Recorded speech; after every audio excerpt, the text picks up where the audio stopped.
Hi, everybody. It's exciting to have our first webinar of the academic year here at UCLA. And I'd like to take a moment to thank our co-sponsors for joining us today. And that's UCLA Political Science, UCLA Center for European and Russian Studies, and the Nazarian Center for Regional Studies, and Luskin Department of Political Policy. Thank you all. And now let us begin. And it's very exciting to introduce our moderator, Dr. Elizabeth Matthews, a professor of political science and global studies at California State University, San Marcos. From 2019 to 2022, she served as the interim dean for the College of Humanities, Arts, Behavior, and Social Sciences. She is currently the faculty fellow for civic engagement.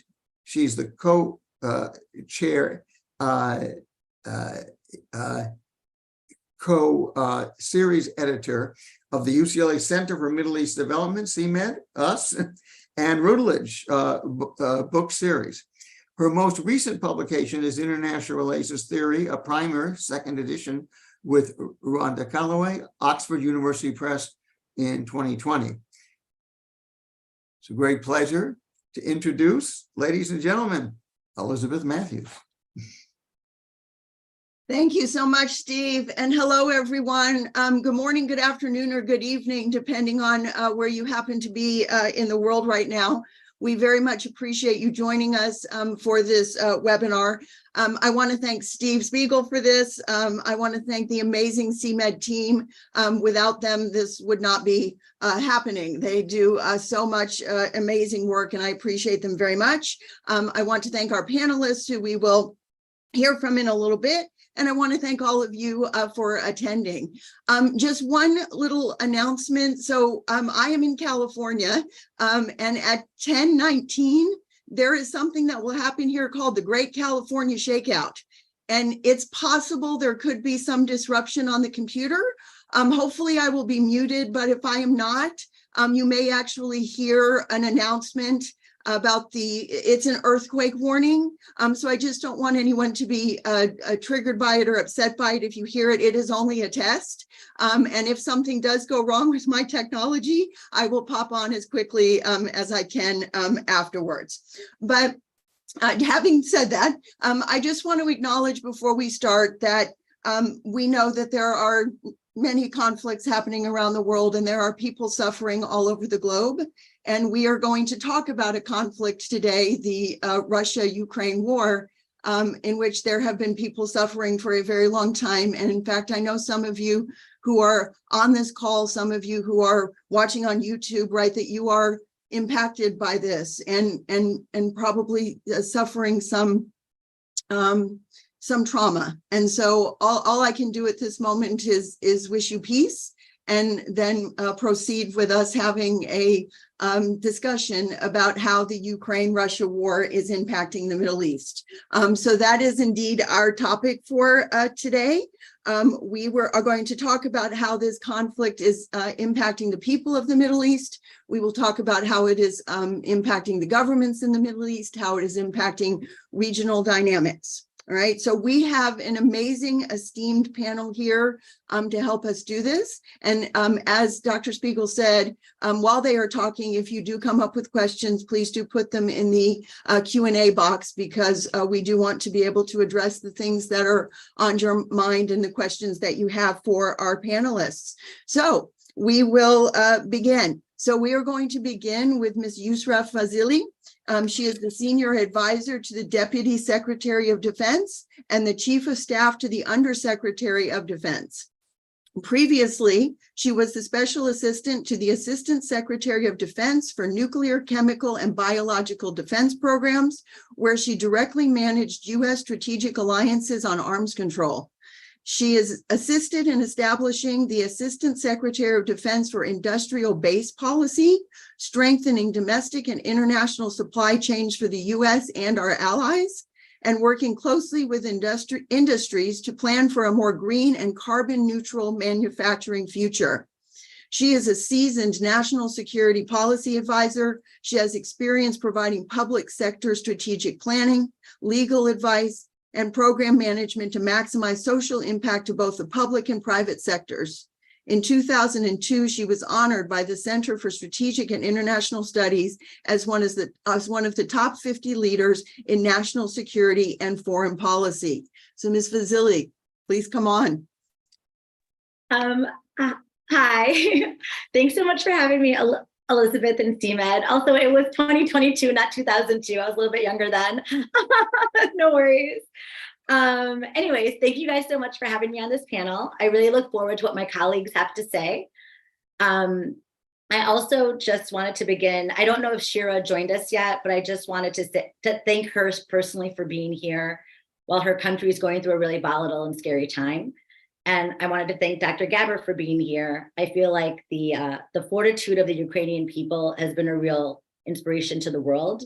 And I look forward to her insights on how this conflict impacts the Middle East. As you mentioned, I have 2 roles at the Pentagon, and because of that, I have my own little disclaimer. So because of these roles, all my comments are off the record and they don't speak for the government, for the Department of Defense. And I feel a little bit like somebody, like a disclaimer at the end of a pharmaceutical commercial, but I have to do it to make the lawyers happy. So bear with me. And now that I said that, I'm just continuing as myself, but as myself with maybe a wider aperture than most people on how the Department of Defense and the US government generally sees our commitment to Ukraine and how the geopolitical map is shifting. Nowhere is this more evident than in the Middle East. Earlier this year, my esteemed co-panelist, Hisham Hellier, wrote that the Ukraine war is very much an ideological one for Russia, which sees this as a chance for it to be a great power again, but it's not an ideological one for the United States. And as usual, this was a very astute and accurate observation on Hisham's part. In fact, defending a nation's internationally recognized borders is perhaps the most straightforward conflict America has been in quite some time. How do you win a war against the concept of terror? How do you win a war against drugs? But here in Ukraine, there's something we can define as a win in a way we have not been able to for a really long time. So when I look out at this landscape, 3 things become apparent. 1, alliances across the region are shifting in a very interesting way. 2, Syria is kind of this unspoken or maybe tacitly acknowledged linchpin in Russia's invasion of Ukraine. First, Syria was where Russia first tried a lot of its horrible military tactics that it then used in the Ukraine. And also because of Russia's dominance in Syria, a lot of Middle Eastern countries have been reticent to either supply lethal arms to Ukraine or to speak out really vociferously for them. And last but not least, there's been a real paradigm shift in the United States' approach to the Middle East. And I think this is like something very important to highlight. It's a shift that de-emphasizes the unrealistic aims of transformation and regime change. Remember when that was kind of all the rage? And unfortunately, it was done with very like unilateral military action. So we've moved away from this, thank goodness. And instead we focused ourselves on partnerships, on leveraging interoperability, and on pursuing allyship with defined achievable aims. So what am I talking about here? I'm talking about advancing bilateral relationships in a multilateral way. When it comes to Ukraine, we see that multilateralism has a really profound impact. So I personally wanted to just kind of examine some relationships in the Gulf and where we see some real dynamism. Some of it as a result of the Russia-Ukraine war, and some of it as a turn to a more pragmatic foreign policy in general. This conflict has definitely brought Iran and Russia closer together. Iran supplies Russia with drones, it supplies Russia with tanks and artillery to use in the Ukraine. And in return, Russia gives Iran billions of equipment, including fighter jets, radar systems, and helicopters. But let's be frank, the Iranian regime doesn't want to get too into this Ukraine conflict. They don't want to be seen, this way. And after March, when Saudi and Iran resumed diplomatic relationships, Iran's trying very hard to focus economic support closer to home, closer to the Gulf, closer to Saudi, especially after domestic protests and years of crippling economic sanctions. So this leads me to Saudi Arabia, which is kind of the only country in the world named after a royal family, which I always find kind of interesting. I have to say it's been Saudi's time to shine. This past February, Saudi officials met Zelensky in the first formal ministerial visit of an Arab country to the Ukraine since the war began. And they gave $400 million in generators and energy support to the Ukraine, which was extremely important for them to get through a very cold winter. This aligns nicely with a lot of Saudi's larger PR wins recently in the last few years in terms of like soft diplomacy. So they've let more visitors into the country, they've let women drive, they're bringing sports in, and it's no secret that Saudi really wants to be seen as a player when it comes to hard, more impactful diplomacy. So surprisingly in May, Zelensky spoke at the Arab League in Jeddah, and his speech directly referenced Russian persecution of Crimean Tatars who are Muslim. Just last month, Ukraine got a new Minister of Defense who is, drumroll, a Crimean Tatar Muslim, Rostov Amerov, and it's been interesting to see how the strategy for Ukraine's alliance building may be impacted by having a Muslim Minister of Defense. And I think that has yet to be seen, but maybe something's happening. I personally find Amerov super interesting. He's kind of a success story for the US State Department because he was part of the Future Leaders Program. He speaks 5 languages, including Turkish. He's famous for being an anti-corruption lawmaker. He was part of Zelensky's MAID delegation to Jeddah, and he was part of First Lady Olena's visit to the UAE. So he has like his finger on the pulse a little bit of the region. At the end of Zelensky's May speech to the Arab League, which included a little bit of chiding for some countries not being all in enough on the Ukraine front, he concluded by saying, listen to the Muslims of Ukraine, listen to the Crimean Tatars. And I encourage you all to actually listen to his speech because it was quite interesting. And even though it was likely said in an effort to build a rapport with Arab leaders based on shared religious values, and now feels like it was a little bit of foreshadowing. So personally, here's the thing. How neat would it be if a Muslim Minister of Defense of a European country in a leading Muslim nation like Saudi Arabia was able to come together with Russia to hammer out a real peace agreement? I personally think Saudi is in a great position to have become a really powerful negotiator globally. And by that, I mean outside of the Middle East. And they would make very credible peace talk mediators because everybody needs them a little bit. So no one wants to alienate them.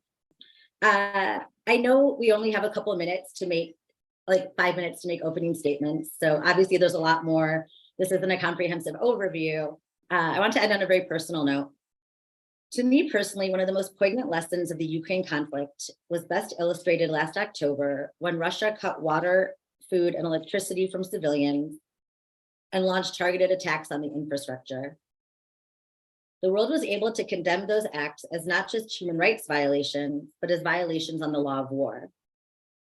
A Human Rights Watch report said that with these actions, Russia appears to be seeking unlawfully to create terror among civilians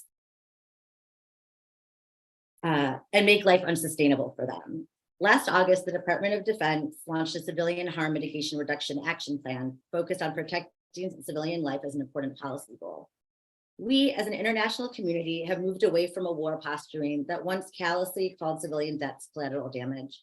And the world's response to Ukraine shows that we, as an international community, have the capacity to respect civilian life. And I think that's a really important message for the world right now. Thank you so much. Thank you for those comments. I appreciate it very much.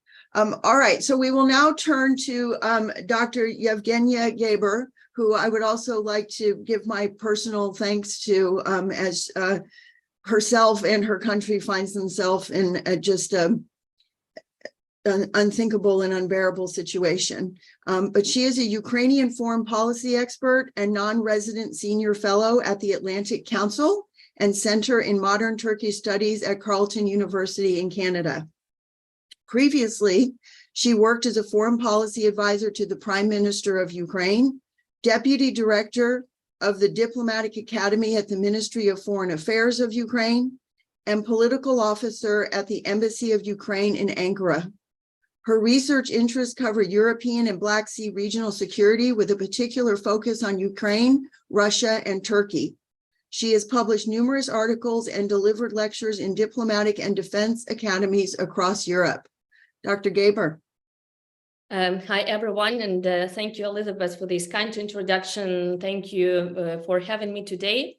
I would probably want to start with the words of condolences for everyone who has lost their relatives, their family members and friends in the violence which is going on in different parts of the world now, unfortunately, on actually on all sides of the conflicts and wars that we're going to talk about, but the life goes on. So I'll probably, in my short remarks, try to make sense of how actually Russia's war in Ukraine correlate with what is going on now in the Middle East. And I'll make 3 short points, and then we can discuss it in the Q&A and discussion part. So first, I think that Russia's war in Ukraine, which did not start on the 24th of February, but actually started in 2014 with the illegal occupation and annexation of Crimea. And now we have a new stage of this war, which started in February last year. This is a system transforming war or rules setting war in a way. Because when we are talking, and from the side of Ukrainian experts and diplomats, I think this point has been made many times, that this is not only about Ukraine. The main driver behind Russia's aggression, first in Georgia and then in Ukraine and then in many different parts of the world, is to undermine the rules-based world order. So it's not even about democracies versus autocracies, which is also the case, but this is a much broader, a much wider thing. This is about whether we have any rules of peace and wartime or not.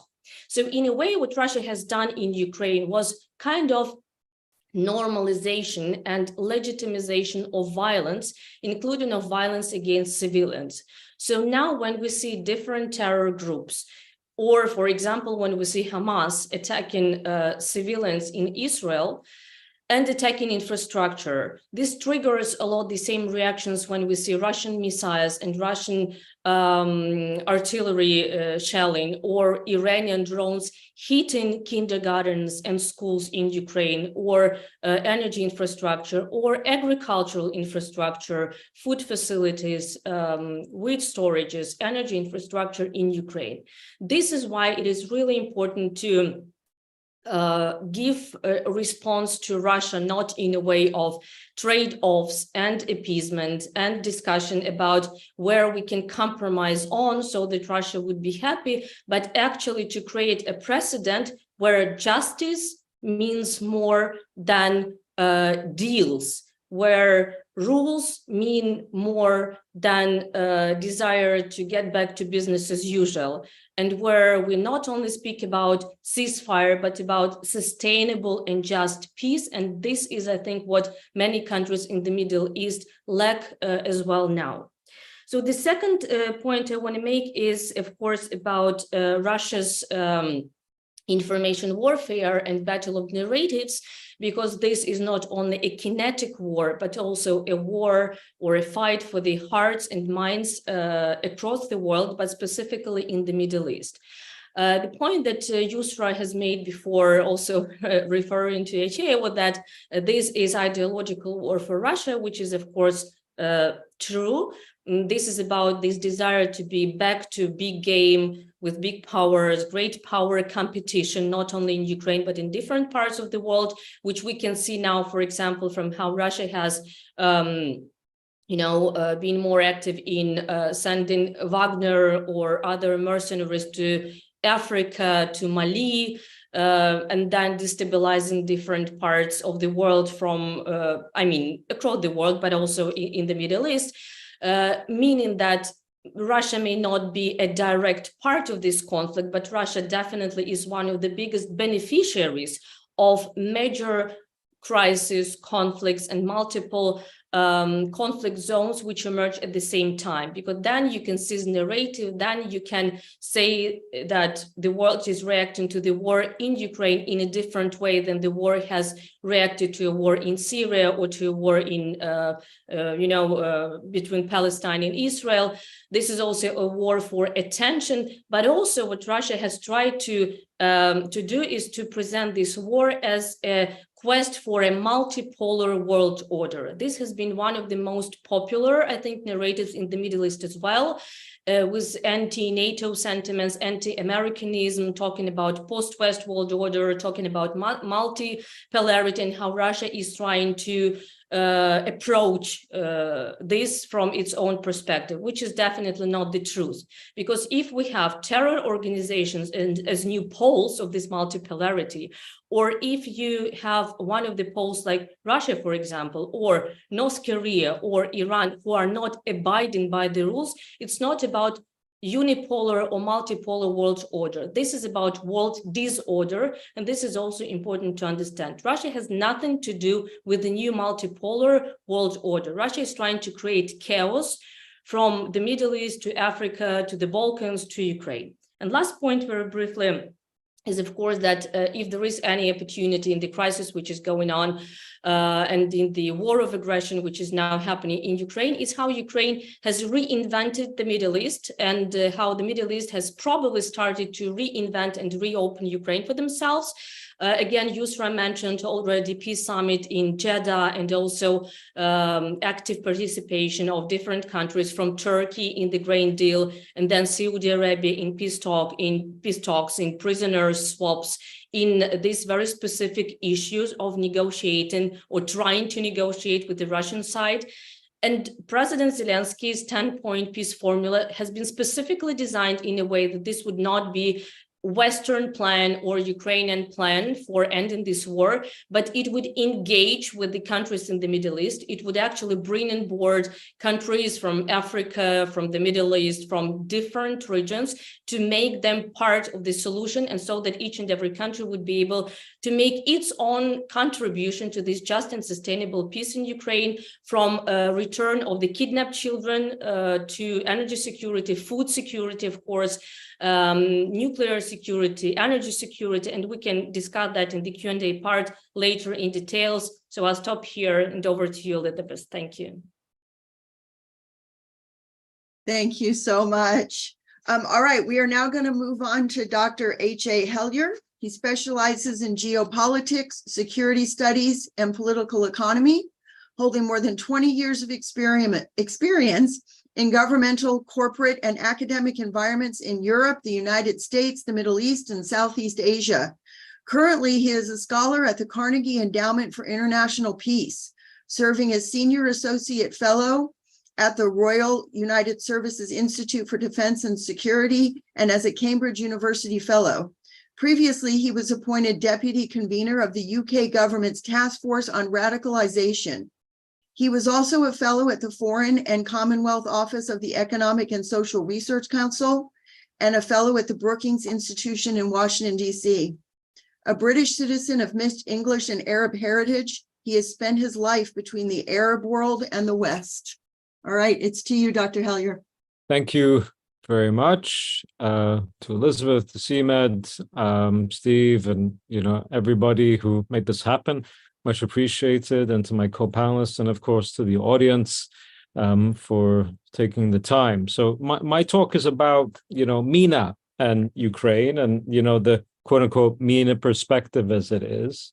And I want to preface what I'm about to say by an anecdote that I think will be useful for elaborating upon how much of a disconnect there is between the region and much of the West. So I remember being in one Arab capital during the not the initial invasion, but the initial flare-up a couple of years ago between Ukraine and Russia. Of course, they'd already invaded Crimea many years ago, but I'm talking about the later sort of flare-up. And I met with a senior Western diplomat, and he was stunned.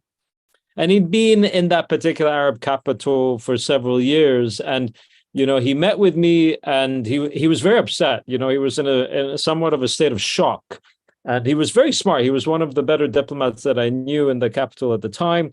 And I said, what are you shocked about? He said, well, I thought we knew the people here. I thought we understood the people here. I thought that we agreed on, things like international order and so on. And I can't get them to understand why it's direly important that they support Ukraine. And he spoke to me because he knew I did support Ukraine and that I was actually very pro-Ukraine, even though I've never been to Ukraine, I've never been to Russia. In that regard, I have no, skin in the game, but I'm very pro-Ukraine, precisely for the reasons that he pointed out around international order and things. I was very surprised at his response because it reflected that he simply had no idea where he was and the historical context of where he was and how things looked from that part of the world when Westerners such as myself or him spoke about things like international order. Okay, so, and I saw this again recently. I was in another capital recently, and there was a discussion going on between I'll be a little bit more transparent about this one, between a Jordanian diplomat and the Swedish diplomat. Now, the Swedes, as you know, they have a particular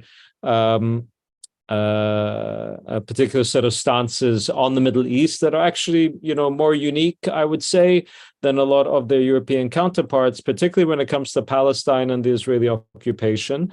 But they were stunned, at how Sweden had been very pro-Ukraine.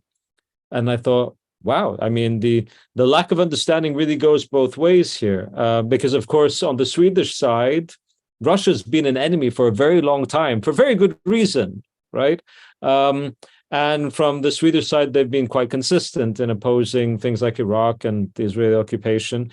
So there is a disconnect here. But, I still think it's important to try to understand how this region actually looks at the crisis in Ukraine, because I think it's shared among not just people in the Middle East, but among much of the global South. I spend a lot of time in Southeast Asia as well, and it's very common there. When people hear words like international law, the immediate response is, really? Really? International law on invasion, of course, it's terrible. It's like, yeah, but you guys invaded Iraq. Right now, of course, Ukraine never touched Iraq, right? But Ukraine is placed into the category of being in the West, and that the West, of course, not the entirety of the West. In fact, there was great opposition within the West to the invasion of Iraq, but it happened, and it was the United States, the most powerful Western power, that did so. Occupation. You have to oppose the Russian occupation of eastern Ukraine. It's like, occupation? Really? When you consider that, one of the most prominent Western allies in the Middle East has occupied Gaza, the West Bank, East Jerusalem, and the Golan Heights, i.e. Israel, since 1967, and where resolution after resolution at the United Nations is vetoed by different Western powers, of course, most prominently the United States. So, there's this, complete, bewilderment at how, we as the West are telling, powers in the Middle East, you ought to oppose the Russian occupation of Ukraine, and yet the same principle doesn't seem to apply when it comes to the Palestinians. Destruction of civilian infrastructure and, international humanitarian law. This is all terrible. How can you support the Russians doing this in Ukraine? I have to say that this at the moment becomes extremely difficult to pass off as an argument, because, of course, what we see is the destruction of civilian infrastructure and thousands of civilians being killed in Gaza. While the United States just vetoed a Security Council resolution precisely on that. So I don't want to get into, the Gaza, the Palestinian-Israeli conflict right now, but these are the discussions that constantly come up. And it's very difficult to make the argument otherwise. I say this again as somebody who makes the argument very regularly that Ukraine ought to be supported, and that the Russians ought to be opposed because of these facts. But it's difficult to make the argument, especially when the framings become very difficult to apply. Because, again, when we're talking about Russia, we're talking about, in the popular imagination, the inheritor of the USSR. And the USSR is perceived as anti-colonial. right? All of this is nonsense because, of course, the USSR was not anti-colonial. The USSR was extremely colonial, but not colonial in these places. They were not colonial in the Arab world or in the global South. They were colonial among their own subjects. And, nations that were under USSR, were part of the USSR, but regard themselves as under occupation. Nations like Lithuania, for example, they make a great deal in their public messaging now about support for Ukraine, saying this is an anti-colonial struggle. This is an anti-imperialist struggle. And of course, they really take that seriously because they feel that they waged that against the Russians in the USSR.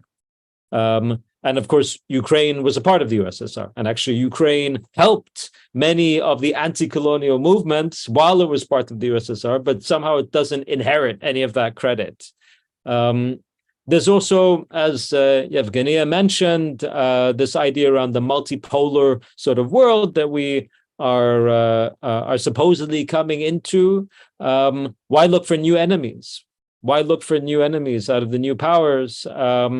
And again, I'm not sure it's the best argument to use, but I think it's very strongly held. You see countries like India, which are not part of MENA, but, much further away, they see it that way. South Africa, they see it that way, where, it's not a unipolar world. It's going to be much more fragmented and disparate. So we really ought not to be looking for fights with anybody and just try to be okay with as many as possible. And another said it's far away. Again, something I don't think is particularly useful because, as MENA, they're asking for powers that are very far away to be, even-handed on things like the Palestinian-Israeli conflict or in Iraq and so on. So I don't think that that's a great argument, but, it is far away. It is far away as far as they're concerned. So, and then finally, and this is an important point that I hope we can discuss further as well. There's a massive disinformation campaign underway. The Russians put a lot of investment into pumping disinformation out there.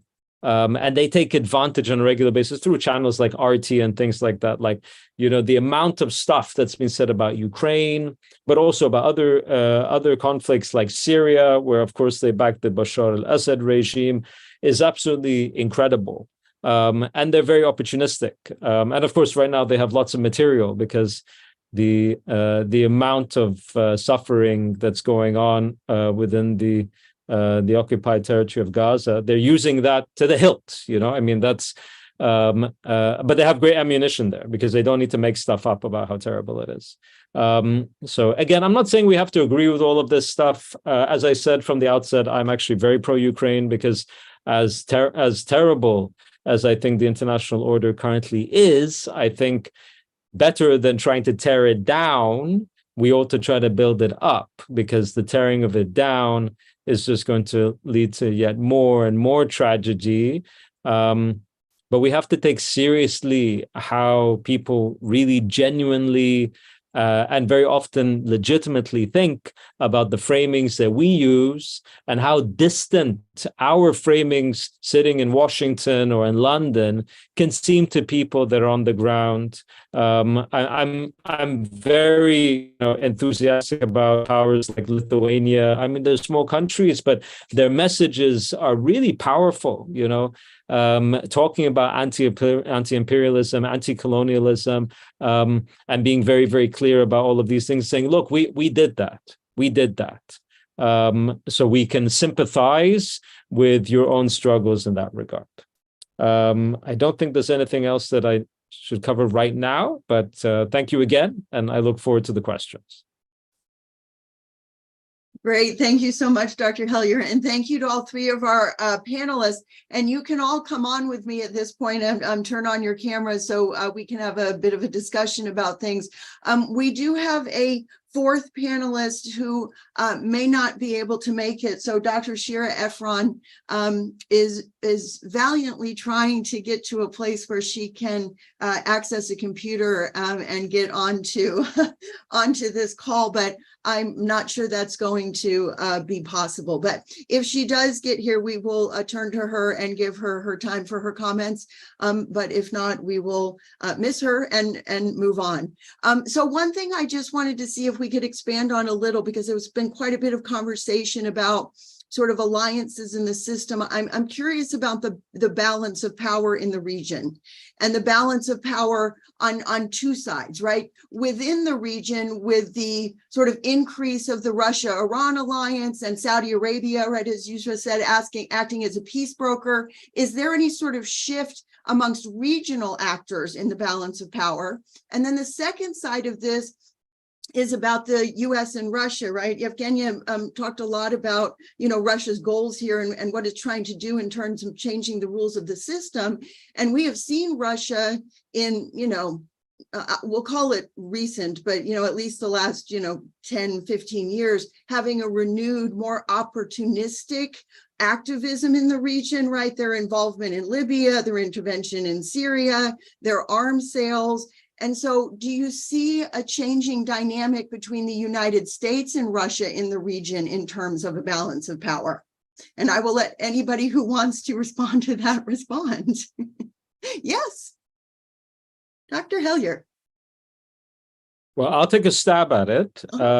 So I think for as much as we might say that there's some sort of realignment going on, I don't think it's really about Russia per se, if that makes sense. I think that those powers that were pro-Russia or aligned with Russia previously, they continue to be. I don't think that that's really changing, and they're not as common. Well, they're not as strong as powers that are not. I think what you do see are other alignments, frankly, that are more important, which are within the region in terms of developing new alliances. Of course, all of these things are presently being thrown up in the air. We were talking about Saudi-Israeli normalization, which is in cold freeze now because of the Israeli bombardment of Gaza, which is incredibly unpopular across the region. I think that those realignments are going to be put into deep freeze for a while. When it comes to any other broader geopolitical realignments, again, very little to do with Russia, everything to do with what is going on right now in Israel-Palestine, which I suspect you could have another session on. I just wanted to chime in also, if that's okay. And say, I think I agree with everything Hisham said, to be honest. And I think 2 weeks ago, we both may have answered that question a little bit differently, but the last 10 days have really thrown, where alliances aren't, or how people are interacting with each other. I'm happy that you touched upon just, what Russia's doing in Libya, what Russia's doing in other countries. It's definitely, I think it's always had an aggressive outlook in their foreign policy in the Middle East. And so I don't think this is a change of course for them. I think if there's a change of course anywhere, it's probably China getting much more friendly with most governments. He's rolling his eyes, but I think Hisham maybe agrees a little bit. But I think China has become much more aggressive in their approach to the Middle East, and that's problematic for the United States at least. Yeah, maybe just a couple of words to build up on what Yusra mentioned, also with China. And of course, here we can mention the China brokered Saudi-Iran deal, and generally China's presence not only as a power with, let's say, soft power, talking about infrastructural projects, but also basically as a security provider or facilitator, mediator. So this is the niche which is now being filled by Chinese influence, and which we have not seen before. And actually, when China came up with the so-called peace plan for Russia-Ukraine, this was also, I think, for many kind of a surprise that China is trying to play this kind of unconditional role in unusual regions, in unusual settings for China. But I think another important thing to mention here is how Russia is actually losing influence in the region. And this is, I believe, one of the reasons why both Iran and China can be more influential in certain areas, which is another problem and another concern for the West. When you look at the dynamics in Russian-Iranian relations, or even in Russian-Chinese relations, you can see how these, let's say, second largest army, second largest military power, which Russia self-proclaimed, itself to be before is now trying to get some weapons, some military support, some financial support from its new allies across the world. And why this matters? Because basically North Korea is very far away from the Middle East. But this is important because when you see Russia, which is kind of this great power competition, et cetera, great power, going to North Korea to ask for some missiles or tanks or whatever they take there, this also tells you a lot about the nature of power in Russia and about the economic situation Russia is now in. And obviously, in the Middle East, Russia is trying to portray itself as a powerful state. As Dr.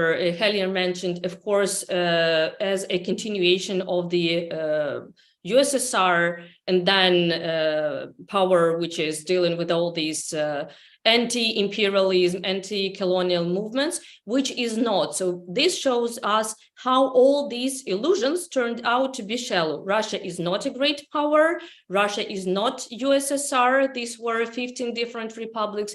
Russia is a colonial state, colonizing countries both in Africa, in the Middle East, and of course in its close vicinity, which is kind of the soft underbelly post-Soviet Union era. And Russia is not a social or socialist state, because this is also something I hear a lot about, how all these leftist movements talk about capitalism in the West and then Russia being on the other side. And then when you look at what oligarchs, Russian oligarchs are doing in the West and how Russian people are actually suffering from poverty in Russia, this also tells you about how fake all these Russian narratives have been so far. And of course, it has implications for alliances in the Middle East and on how Russia is now being perceived in the Middle East.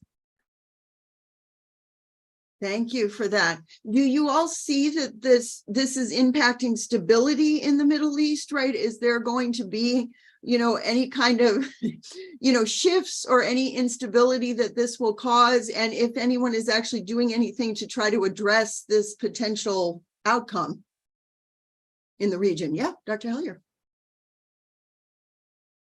Do you mean in terms of Russian moves? Yeah, okay. Yeah. Well, again, I don't think it's as pertinent anymore. Like Yusra pointed out, had this discussion been going on a couple of weeks ago, perhaps we would be answering it quite differently. Russia is really on the sidelines. I mean, look, there's a massive crisis at the moment. Where's Russia? Where's Russia? Big superpower, woohoo, but yeah, you're not remotely relevant, except that you're sort of like cheering things on.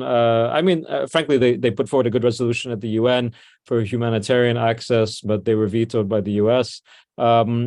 But there's nothing else going on, right? It's not, nobody's calling for Russia to sort of, host a big, massive conference to bring peace and stability and security anywhere, right? Or that there's no real involvement here. I mean, people are moaning and whinging about the United States, but they also want them to come, right? So that's very telling to me, as critical, by the way, as I am about the American role, but nothing's happening when it comes to Russia, right? Nobody's interested in Russia, or for that matter, the Chinese. Okay. I think the Chinese have a lot more of a long game when it comes to the region anyway.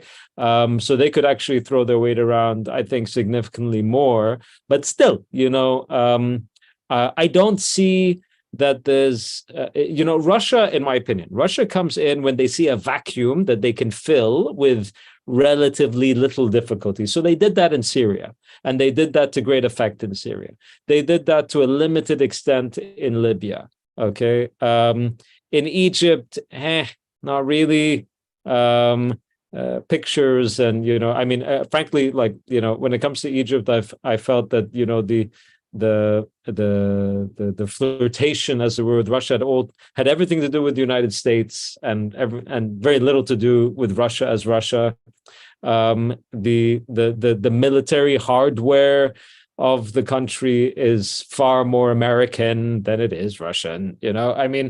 There's not a lot going on here, in my opinion. Again, I don't think anyone's looking to make an enemy out of Russia. Nobody's looking to fight with Russia. Nobody's looking to tick them off. Okay.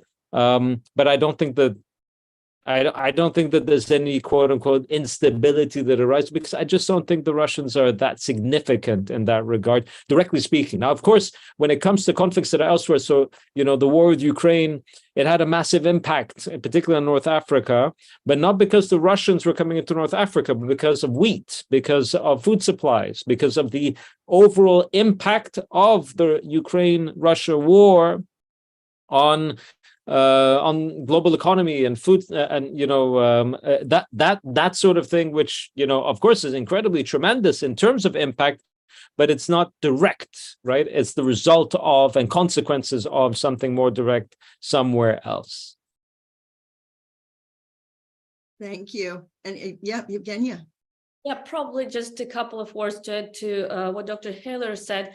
I think that when you mention Russia, you cannot mention stabilization in the same sentence. It's rather quite the opposite about destabilization. Because whereas on the one hand, Russia is not capable of having any major campaigns anymore in any of the regions. Just look at Karabakh, what happened there, and how Armenia did not get any help from Russia, for example, and it was all to Azerbaijan, etc. But Russia can destabilize, and this is what Russia exactly is trying to do, to create many crises, if not major conflict, then multiple crises at the same time, and then capitalize on its results, and then weaponize, be it refugees, be it humanitarian crisis, be it wheat and grain and bread and everything, global prices, inflation. It's being instrumentalized and weaponized. So in a way, that's why I mentioned from the very beginning that Russia is one of the major beneficiaries from what is going on now, from Western Africa to Israeli, Palestinian, Hamas issues, because it's not about stabilization, it's about destabilization. And if you have destabilization, you have polarization. You can play these as bargaining chips. You can use these for, again, war of narratives. You can show how different countries, depending on the context, are bad.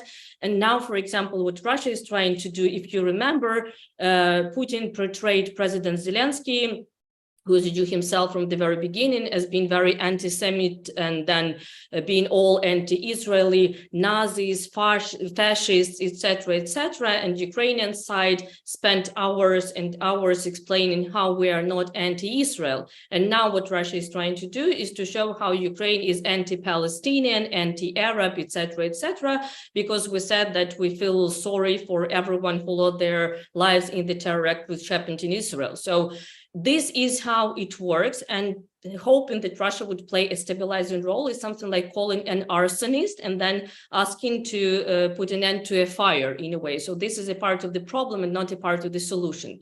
And of course, for other actors, it's getting quite difficult because you have elections in the US, and then you have many different crises at the same time to deal with. You have the European Union, which still has to come up with solution for many internal problems, etc., etc. So this is in a way showing the crisis of international organizations and the current world order, that we lack these diplomatic efforts to put an end to the violence which is now happening. And that is where I actually agree with my co-panelists that it's probably easier to fix what we have now in terms of the United Nations reform and fixing the world order, rather than just starting from scratch, saying that there are no rules anymore, we go back to jungles, and then everyone is doing whatever he or she wants. But it's tough, and it's really tough because we have to deal with so many different problems and wars and conflicts at the same time. Thank you for that. I just want to throw, because Hasham had mentioned Egypt, and when I think of Egypt and Russia in this case, I actually think it's been interesting to see Egypt has like diversified its arms sales, so they're not. So I think the US is more like the Air Force supplier, but Russia is definitely more an on-the-ground arms supplier for them. But also, I think the bigger issue in Egypt is that Ukraine was such a provider of wheat. It was the breadbasket for a lot of Middle Eastern countries. And there's some real fears about, the rising cost of bread and like bread riots and like, discontent from this food security level. And I know we didn't get into it, but I think that's just an important point to raise. Yeah, I appreciate you bringing that up because the issues about food insecurity and inflation and energy and all of that is also critical to this. So perhaps that'll come up in some of the questions, but I want to turn to some of the questions that our viewers have sent in. And again, if you are watching and want to submit a question to our panelists, please put it down in the Q&A box. All right, so our first question is from Don Lovett, who is from Canada. Is the United States presently trying to move Iran away from Russia, given the prisoner exchange? Also, it's my understanding that Oman is mediating a relationship between Saudi and Iran to continue the separation from Russia. And there's an actual add-on here in a second, so hold on, I'm scrolling down to find it. And Oman is playing a role in, is Oman playing a role in the relationship between Israel and Saudi Arabia? That was a lot, yes. I will take the first half of it, which would, I think I can pretty confidently say that the United States cares a lot about bringing Americans home. And I think that was the most important part of that prisoner exchange for us. And I think we also care deeply about having a, how can I put this? It's better for us if maybe Iran is distanced from Russia, and it's better for us if most of the world is distanced from Russia. So that's not specific to Iran. Yeah, Dr. Hellier. So I won't go into the first part of the question because I think Yusra speaks on behalf of the American government, so that's better for her to deal with. Whereas when it comes to the second part, so Oman was involved in having, a mediatory role between the Saudis and the Iranians, as was Iraq, by the way. So I think that both of those countries were involved. I have to say, again, I really don't want to keep on doing this, but the last 10 days, throw all of this up in the air, okay? Because of Iran's connections to Hamas and Hezbollah. Okay, so it's very difficult to talk about this without getting into those details. So, I'm not going to try to derail the conversation. But if we're talking about the development of relations between, I think he asked also about Oman. Mediating between the Saudis and the Israelis. Yeah, the Saudis and the Israelis don't need Oman to do that. Okay, they do that anyway. And actually, I'm going to be really frank about something here. I thought it was ridiculous that there was all of this effort and focus and attention and investment in DC on a normalization between Saudi Arabia and Israel as though it was the most important thing that needed to be focused on within Middle East policy. And Middle East policy in DC for pretty much the entirety of the Biden administration was either A, absent, okay, purposely so, huh? The joke in DC was Brett McGurk's main job was keeping the Middle East off of President Biden's desk. Okay, clearly failed. But anyway, and that the priorities were about Iran and expanding the Abraham Accords, particularly Saudi-Israel stuff. And I really thought it was extremely unlikely, 90% unlikely, that it would be possible for there to be a Saudi-Israel normalization deal during the Biden administration term one. And I modulated that slightly a few weeks ago. I've gone back to it being 90 plus. Okay, I really don't think that's possible during this administration. But none of that had to do with Oman. Okay, that was a three-way discussion. Three main countries involved, which were Saudi, Israel, the United States, which is also why it became really complicated because each one of those elements, okay, had moving parts to them in order to come up with a normalization deal that would work. Okay, again, that's in deep freeze. I do, by the way, happen to think that eventually it may come back. And I don't think that's in the far distant future, but I don't think right now. There were three parts to his question, right? Did we cover all parts, or did I miss something? I'm scrolling back down to the additional part. He Oh, no, we got cheated. that He part. went for three questions. Okay, good. Yeah. All right. And maybe I can just add a couple of words Please. on Russian-Iranian connection, because I do think this is very important. And the role of Iran in Russia's war in Ukraine and on Ukraine in a broader sense is really important, and I believe often underestimated. I'm based in Odessa, so every single night, Odessa and Odessa region is being under attack by Iranian drones. So the Shahed drones that Iran sends to Russia and then Russia sends to Ukraine, though in different mode, they attack the wheat storages in the Odessa region specifically, because this is where we have major infrastructure for agriculture. They attack seaport infrastructure. Just, a couple of weeks ago, the seaport of Odessa itself was bombed. And then, of course, we talk about the Danube ports, which is another way for Ukrainian grain to make it all the way to the Middle East and other markets. So basically, Ukraine is now at war both with Russia and Iran and other countries which willingly or unwillingly help Russia, like Belarus, for example. And this is why it's really tough for Ukraine. But then as the war is now in the full-scale war in 19th month, we also see how this relationship gets institutionalized and it gets deeper. So now it's not only about basically Russia buying some drones from Iran, but about joint production. So I think, especially until recently in Ukraine, there was a bit of this surprise on underreacting to this Russian-Iranian cooperation, because we are at NATO's doorstep. And then Iranian drones attacking Ukrainian ports sometimes end up in Romania or somewhere at the Ukrainian-Romanian border, which is a NATO member.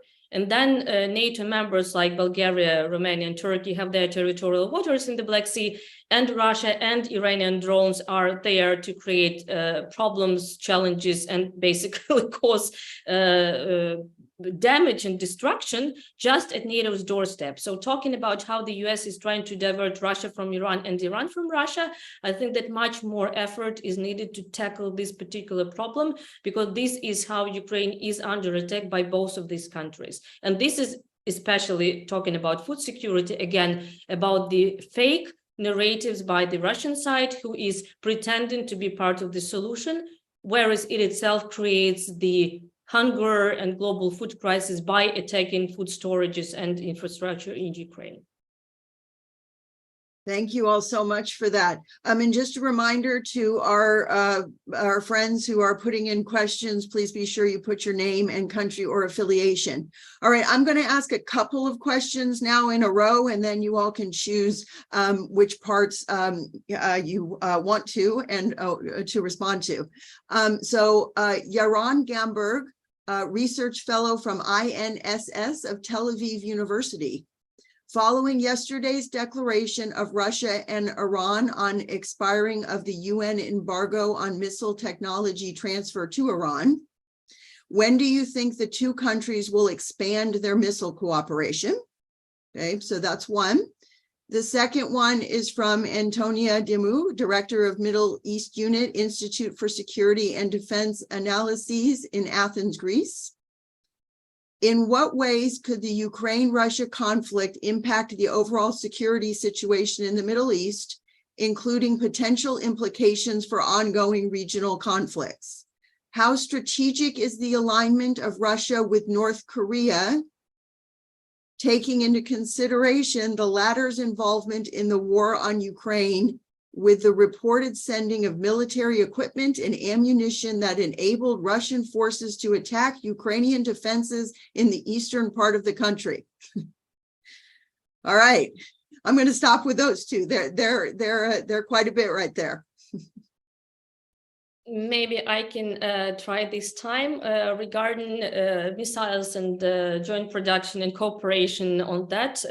Obviously, this is one of the reasons why Russia has to be isolated and why the sanctions regime is important. It's not to cause suffering to Russian people, as Russia is generally talking about. It's just to cut off the supplies of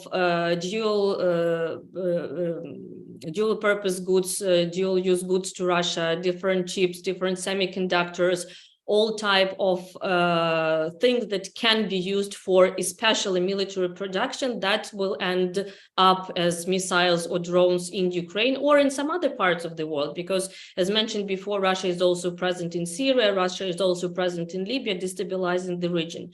So when we don't have a tough sanctions regime, we can be sure that we will see the consolidation of this axis of authoritarian states like Russia, Iran, North Korea, to some extent China, because there the dynamics are a bit different, but still, and then all type of non-government actors, including terror organizations, which are very much supported and backed by Russia in different countries across the Middle East. But this is one of the legacy which Russia actually took from the USSR, these connections and ties to different military organizations, paramilitary organizations, and of course, Russian mercenaries, Wagner Group, but not only it, there are tons of different private military companies which are now active in the Middle East and in Africa. So if nothing is done there, and that's also a part of the answer to the second question, we will probably see this growing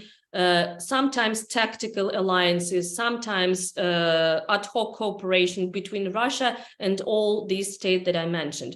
Regarding Russia and North Korea, for North Korea, it's obvious. I mean, this is an absolutely isolated state, pariah state. So for them to get this access to Russia and to have this warm welcome from Russia is obviously a huge advantage, both in terms of reputation, but also in terms of real, this kind of opening to the world. But for Russia, I think that should have been seen as a humiliation, because if Russia has to ask for support from North Korea, this tells you a lot about the current state of play inside Russia. So I'll move on to the next question. This is from Patrick Costello. He is a EU official working on the geopolitical impacts of the Russian invasion of Ukraine. Thank you, Hisham, for the clarity in showing why the classic arguments on supporting Ukraine don't have traction. Does the argument that two wrongs don't make a right work? How do you think the argument for supporting Ukraine should be made in the Middle East and North Africa? And I'll stop there since that was directly to you. Well, thank you, Mr. Costello, for your compliment. Your question is excellent, as would be expected. So really two things. One, the two wrongs don't make a right thing, I think is very difficult to uphold when we don't say that this is also wrong, right? So we have to be clear about that and admit our wrongs, admit what we have done as the West. If we're talking, and again, the West is a really big thing, huh? I mean, the UK, I'm a Brit, all right? And as I know you are. And, we've done a lot of, not so great things. I work in DC. America's been responsible for a lot of bad stuff. And we just need to be honest about it. If we're really going to make the argument of two wrongs don't make a right, we need to be clear about this wrong being a wrong so that we can say that's why you shouldn't support this wrong. And I think that it's the lack of transparency in that regard and incredible double standards. Okay, so again, what comes up again and again and again and again whenever I bring up, support for Ukraine, Iraq invasion, and support for Israel in the occupation and siege of Palestinian territories. It comes up again and again and again, and they're not wrong. Okay, they're not wrong. They're not wrong to call out our double standards when it comes to particularly these particular issues. Again, doesn't apply to Ukraine. Ukraine did not invade Iraq. Ukraine did not support with arms, even if some of the political language has been rather regrettable, the Israelis. Okay, so stop holding them to account for stuff they didn't do, right? But when we're talking about these wider dynamics, of course, people line up with the alliances that they know of, okay? And Ukraine, for entirely reasonable justifications, considers itself part of and is part of the West, okay? So unfortunately, it gets lumped along for this sort of stuff, even though I don't think it should be, because it wasn't responsible.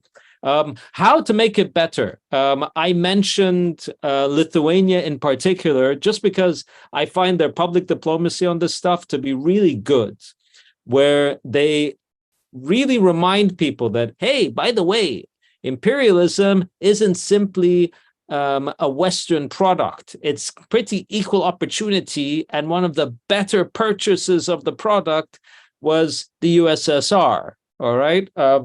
And we know that because we were victims of it. What do you mean? A Western country can be victim of imperialism and colonialism? And it's like, yes, that was us. And also other people that were stuck under the Soviet boot, okay? And it's like, wow, that's intriguing, you know? So I remember being at a National Day celebration for Lithuania, and the ambassador, and this was in a Middle East country, he used words like anti-colonial struggle. He used words like anti-imperialism. He used words like resistance against, the invader. And these are all not just justifiable, they're completely right. They're incredibly right. And they're very up to date. We're not talking like 20, 30, 40 years ago. We're talking now, like right now. And I think that was very powerful. I think it shook people up because they're like, no, wait, this doesn't compute. Anti-imperialism can only be about, against the West, right? And the fact is that it's not just about the West. It can also be about non-Western powers. And in particular, in this regard, Russia. Okay, but we have to be consistent. We will find it very difficult to get people to recognize the importance of upholding international order if we only say that, hey, it applies here, but actually it doesn't apply over there. Thank you, Hisham. And I'm sorry, just 1 second. Since we've had additional people join us, I just want to remind you that Yusra is speaking for herself and not the U.S. government, just so everyone knows. Yes, Yevgenia. Yeah, thank you for the question. That was not for me, but I just wanted to add one thing, and that is a presence in the informational space of the Middle Eastern countries, which very specific targeted content, and also in the languages of those countries. Because I know it also from Turkey, for example, that many Turkish people do not necessarily speak English, and in Arab countries that's the same. And what Russia is doing, they have been specifically active and present with Arab language, Spanish language for Latin America, for example, very specific content, which is easy, which is understandable, which is sexy, which is populist, of course, and it goes through all those lines of colonial imperial West and then nice Russia. So it's not a recommendation, but probably appeal would be also to step up efforts to reach out to hearts and minds of people in the Middle East and to speak, let's say, normal language, so less official statements, but rather trying to have some kind of social media campaigns, knowing the specifics of the audiences in those countries. Because what I can tell you from Ukrainian experience, and Ukraine can be a perfect opportunity to reframe the whole narrative and discourse, specifically for those reasons which Hisham mentioned, because Ukraine has not invaded Iraq, Ukraine has not been part of the imperial or colonial legacy, but rather on the opposite. So Ukraine can be a perfect case to show the fallacy of all these Russian concepts. So what we have been doing is reaching out to those countries in Africa, in Latin America, in the Middle East, in the so-called global South, though I hate the term, but just to name, India, Indonesia, and all these countries, to explain what Ukraine is all about, because very often you will hear all these weird narratives, not because someone dislikes Ukraine or is super pragmatic and just wants to trade with Russia, which is another thing, but just because they have no idea about history of Ukraine. There are no Ukrainian studies centers, think tanks, universities there. It's all viewed via Russian lenses. So what we can do is tell our story, and storytelling in a way that would be really appealing to those people is important. And when we tell our stories, saying that we are white, we have, I don't know, blue eyes or green eyes, but we are a victim of colonization, it relates very much to the experiences of those people in the region. But it's important to go there, to talk, to have bilateral contacts, multilateral contacts, and to step up presence in the informational sphere, because Russia is everywhere, from Russia Today to Sputnik, whereas from Ukrainian side, unfortunately, we lacked resources for a long period of time, and now we try to step up efforts. So probably if the US and generally European countries could support Ukraine's efforts in countering Russian disinformation in the Middle East and Africa, that would be a win-win-win situation for the Middle East, for Ukraine, and for the US. Great, thank you. All right, I'm going to read a couple questions again. Rena Panush from the United States. How does fomenting chaos benefit Russia or any other nation for that matter? Does it distract the world from other issues? And then Othman Mahdi from Libya. One of the factors in the Middle East and the Mediterranean affected by the Russo-Ukrainian war is that the people there have come to believe that their region must enter into forced alliances with Russia in order to create some kind of balance of power. This is the result of foreign countries interfering in their internal affairs, for example, Russia expansion in Libya and its role in influencing the electoral process. Now we see some statements or messages from Putin that appeal to the feelings of those sympathetic to the Palestinian cause. My question is, to what extent do you believe that direct US military intervention in support of Israel will create a new kind of acceptance for Russian expansion in the region, given the above example? Yes, Sham. Okay, so first of all, I don't think that anybody prior to the last 10 days was really under any illusion the United States was not incredibly pro-Israel and hardly an honest broker in the conflict between the Israelis and the Palestinians. So in that regard, I don't think it's terribly new. I do think it's a reconfirmation of people's worst suspicions about the lack of balance and the absence of double standards when it comes to the region. One thing is very different in 2023, I suppose, as compared to, I don't know, I think back historically speaking, when I first started in this sort of arena. First, we have social media, which means that two things happen. Disinformation gets spread like wildfire. So there's a great effort by the Russians to engage in disinformation.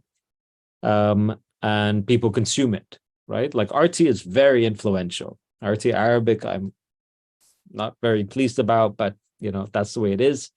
The other thing is that discourse becomes very widespread. So something that happens in Illinois, okay, will be known throughout the Arab world by the following day, if not by the end of that day, depending on the time difference. So, you know, the discourse that has been spread across the airwaves, by American politicians, by British politicians, by British media, American media, let alone Israeli politicians and Israeli media, when it comes to Palestinians, Arabs, and Muslims, has really been atrocious. Not just in the past 10 days. You know, there's lots of stuff that relates to this. And I'm bringing this up because everybody sees it. Okay? So because everybody sees it, what then happens? The Russians bring it up. And the Russians say, look at them. They hate you, right? They think you're a bunch of barbarians. They say flatten Gaza, which, by the way, they did say that, and they've been doing that. But you have prominent Republican, who was it, Lindsey Graham? Like he actually said it outright. He said flatten it, right? You have, and then what happened in Illinois? Palestinian kid, 6 years old, stabbed 26 times by his landlord. I guarantee you, everybody knew about that in the Middle East within a few hours. Okay, because social media moves like that. And the Russians take full advantage of it. Let me tell you, it goes off on all of their media, right?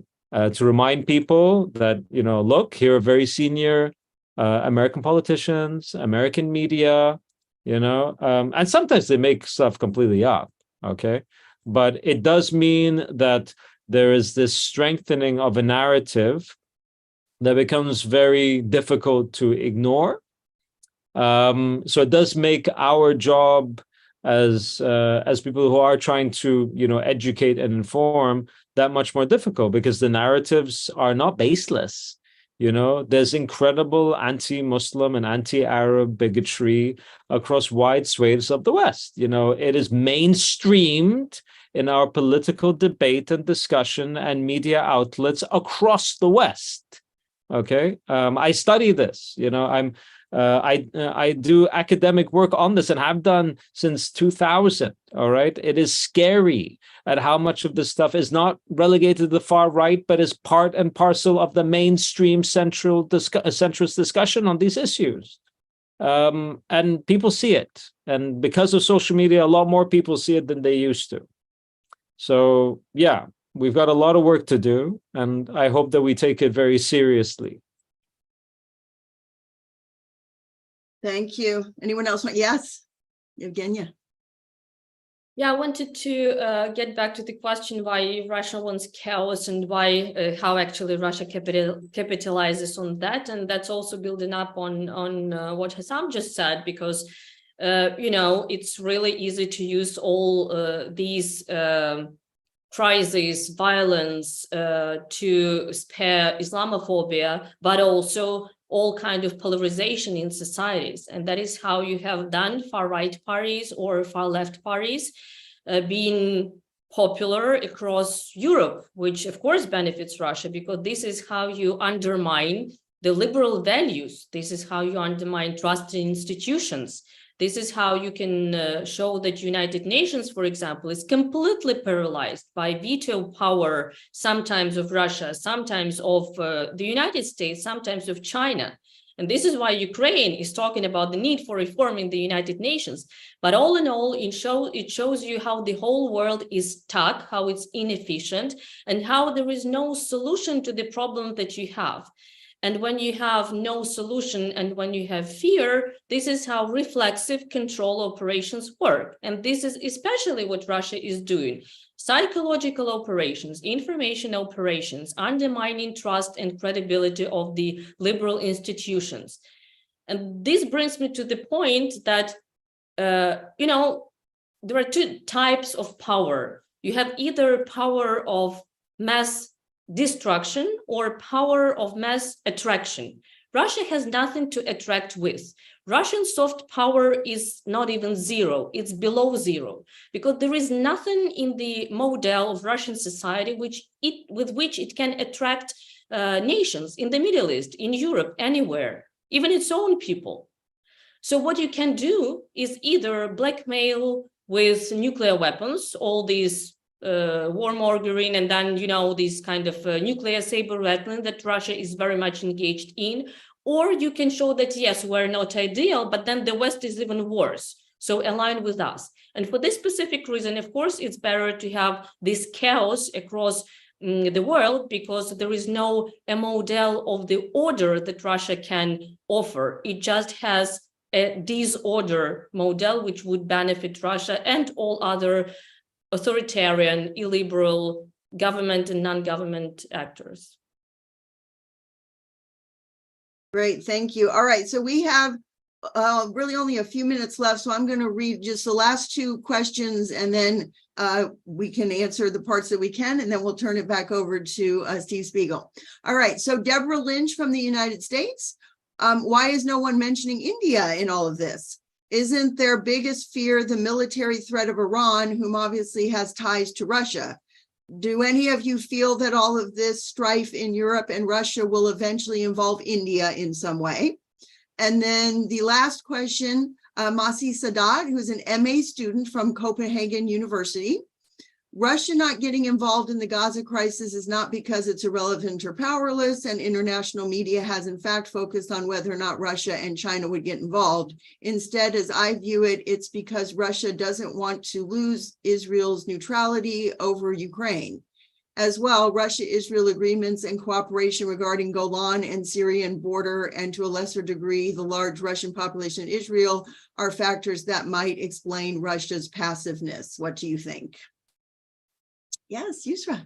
Hi, guys. I'm going to take on the first half of that a little bit. And I think the premise is a little bit wrong. I don't think India's number one threat is Iran. I think India's probably number one threats are internal. And I think because of that, India has had a really aggressive Islamophobic stance within their own country and to the world at large, and has really fomented a lot of violence towards their internal Muslim populations, and I think encouraged violence going the other way.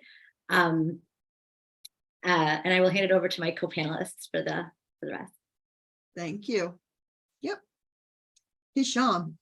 I don't have anything to add on the India point. The Russia point with regard to Gaza, I don't think is correct, because you have seen actually Russia issue political statements that are pretty condemnatory of the Israelis, which has actually won it a lot of applause in different places because of widespread feeling that, they actually happen to be right on this particular point. But I don't think it has anything about, keeping Israel's neutrality on Ukraine. I think there's a much wider discussion around Ukraine and Israel, which is probably not the time. But I don't think that's what it is. I don't see evidence for that. I think, on the contrary, Russia is pleased to see the United States get entangled in this particular crisis, because I reckon Moscow thinks that it will distract the United States from its support of Ukraine. And certainly in discussions in DC, we call it bandwidth, right?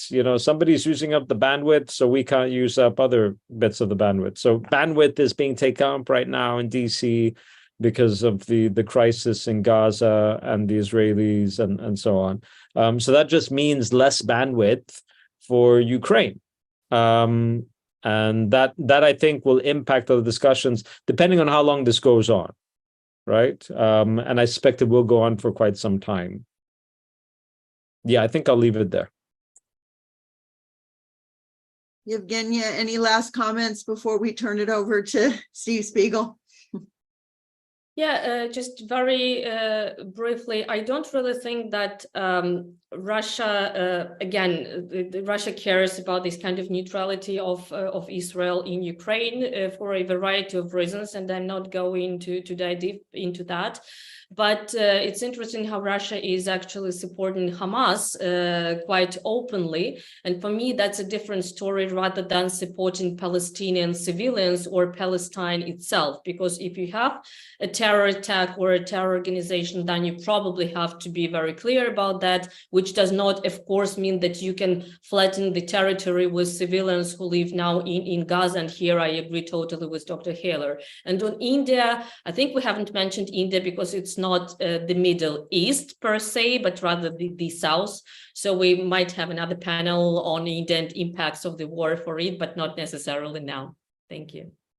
Great. Thank you so much. And I just want to thank all three of you so much for sharing your expertise and perspectives with us. And thank you to those of you who are watching and submitted your questions. We really appreciate it. And I'm going to turn it over to Dr. Spiegel. Thank you so much, Dr. Matthews. I just want to thank all of you. This is a very, very important session, more than I think many people might realize, because this is the first discussion I've heard so far in talking about the implications of what's been happening the last couple of weeks for the future. And we Americans have to think about the entire setting, whether one agrees or not with what issues were raised or specific statements were provided.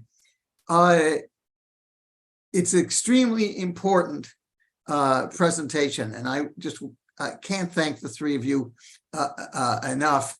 It's not easy to talk about these kinds of issues, but to indicate the changes in the world as a result of particular cases is always very important, but almost never provided. But that's what a university is for, and we want to thank the three of you so much, and so appreciate it. I'd also like to thank, of course, our team for creating this opportunity for us to talk today. Manny Jad, Salome Mahajer, Emily Pistolet, and Laura Lee. I work with Emily every day, but I never say her last name. So we're going to go back in a way, or set in the weeks that follow, to the situation that everyone is talking about.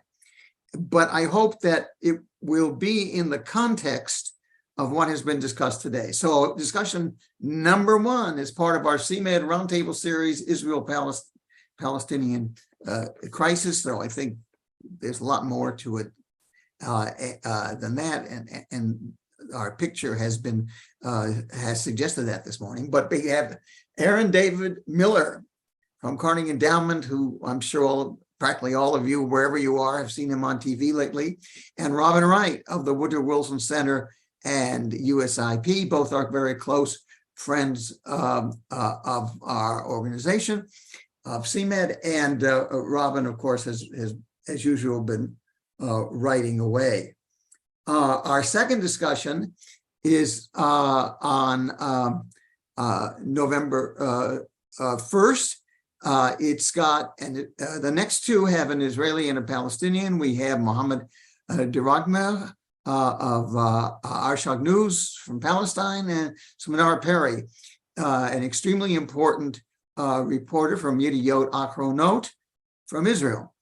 And then on November 7th, we have Hiba Husseini of Husseini and Husseini Law Organization of Palestine, and Ephraim Snap, Center for Strategic Dialogue in Israel. Both of them are well known. Both of them trying to talk about what might happen, what could happen in Israeli-Palestinian changes and improvements. Of course, this was before 2 weeks ago, but we look forward to what will be a very interesting session, and perhaps move us in a different direction. By then, we can only pray. So thank you for joining us today. And as you see, there's all sorts of suggestions and information in front of you. And let me say again, thank you to everyone to the four of you who presented this very important session. And we look forward to everyone to the next three sessions and more that will be coming for you from UCLA's CMED. Thank you all. Bye-bye.